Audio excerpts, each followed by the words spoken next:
80,000 ऋषियों सहित सूत जी द्वारा भागवत स्तुति। चक्र सुदर्शनधारी श्री कृष्ण जी का सुदर्शन चक्र जिस स्थान पर गिरा था उस स्थान का नाम नेमिषारण्य पड़ा, अर्थात चक्र की नेमि जहाँ पर शीर्ण हुई थी।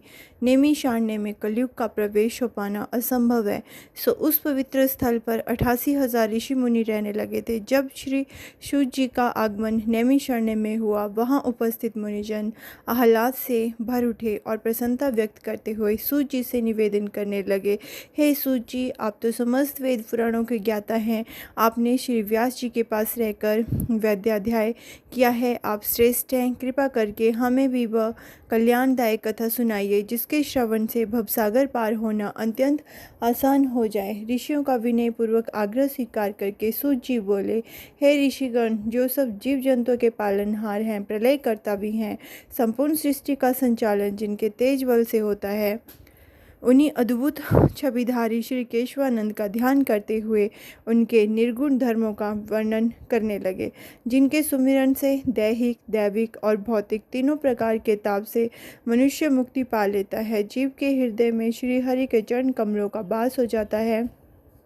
इसलिए हे श्रोतागण, श्रीमद् भागवत के समस्त वेद पुराणों का मूल मंत्र समझकर पूर्ण निष्ठा से पाठ करना चाहिए। श्री सुखदेव जी इसी कथा रूपी अमृत का पान राजा परीक्षित को कराया था। अतः हे ऋषियों एवं कथा श्रवण कर रहे समस्त प्राणियों, जिस प्रकार श्री सुखदेव जी इस कथा रूपी अमृत को ग्रहण करके लोक कल्याण हेतु संसार में प्रकट किया है, उसी प्रकार आप सब भी इस कथा रूपी अमृत रस को ग्रहण करो और अन्य बंधु बांधवों में वितरित करो, जिससे लोक कल्याण हो। ऊपर वर्णित इतिहास को सुनकर शौनकादि ऋषियों ने कहा, हे कृपा निधान दया सागर, आप हम लोगों को अपना शिष्य माने और हम पर दया भाव रखते हुए भव सागर से पार उतरने वाले उस वृतांत का वर्णन करें जो समस्त वेद पुराण उपनिषद महाग्रंथ और शास्त्रों का मूल है। अभी तक आप हम सभी को वृक्ष की शाखाओं के दर्शन करा रहे थे। मूल तत्व प्राप्त कर पाने के अभी तक हम सभी वंचित हैं। उस पार ब्रह्मा की जिसने मृत्यु लोक में पधार कर देवकी के गर्भ से जन्म लिया और बलदाऊ बलराम के साथ रहकर मृत्यु लोक में कौन कौन सी लीलाएं की, उन लीलाधर की लीलाओं का वर्णन करके हमें और हमारे जीवन को धन्य करने की कृपा करिए।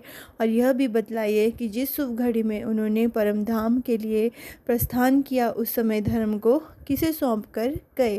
भक्तजनों, जो भी भागवत कथा सुनता है तो जब भी नैमिषारण्य की कथा आती है तो उसको उतना ही फल मिलता है जितना कि उसको नैमिषारण्य तीर्थ पर जाने से मिलता है। धन्यवाद।